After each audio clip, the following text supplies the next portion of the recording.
Hello Makale, welcome back to my channel. Again it's a new content. Let's start reading the summaries one by one. And through the literature summary we'll learn many things newly. So For Whom the Bell Tolls, written by Ernest Hemingway, is the summary today we are going to learn.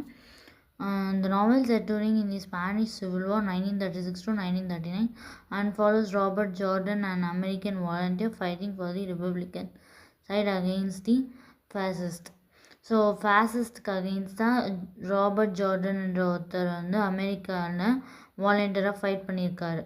So 1936 1939 வரைக்கும் இந்த வார் நடந்திருக்கு.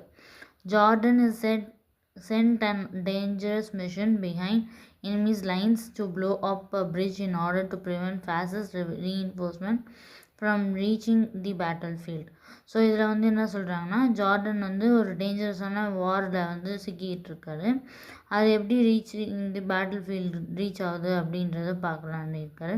He joins a group of Spanish guerrilla fighters led by Pablo, whose wife Pilar becomes a key support of Jordan. அவங்களோட wife வந்து guerrilla ஃபைட்டர்ஸ்க்கு அகைன்ஸ்டாக ஒரு key சப்போர்ட்டராக இருப்பாங்க. During the mission Jordan meets and falls in love with Maria, young woman traumatise by fascist violence. இந்த மிஷனில் வந்து சக்ஸஸ் ஆகிறதுக்கு முன்னாடி மிஷன்ன்றது MISSION, அதுதான் மிஷன்ன்ற. அந்த மிஷன் வந்து வேறு, MACHINE வேறு. ஸோ இந்த மிஷனில் வந்து MISSIONல ஜார்டன் வந்து ஒரு பொண்ணை பார்க்க மரியான்ற பொண்ணு, அந்த பொண்ணு வந்து யங் உமனு, ட்ராமடைஸ் ஆன உமனு ஃபாசிஸ்ட் வயலன்ஸ்னால. Their love gives him a deep sense of purpose and connection to life, but the war consistently threatens their future. So அந்த வார் வந்து என்ன சொல்கிறாங்கன்னா, அந்த வார்னால அவங்களோட ஃப்யூச்சரே வந்து பாதிக்கப்படுது அப்படின்றாங்க. As a plan to destroy the bridge unfold, things go wrong due to poor coordination and betrayal. Despite knowing that mission is likely suicidal, Jordan decides to go through with it because he believes in his duty, solidarity with the cause.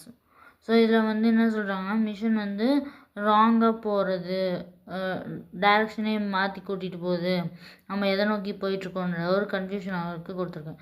In the end, the bridge is successfully blown up, but Jordan is severely wounded while escaping. Realizing that he can't flee, he stays behind to delay the enemy so his comrades can survive. The novel ends with Jordan preparing to face death with courage and dignity. So novel வந்து எப்படி end ஆகுதுன்னா, அவர் பழிச்சிருக்காரு, but severely வூண்டாகி தான் பழிச்சிருக்காரு அப்படின்ற மாதிரி இந்த நாவல் வந்து முடியுது.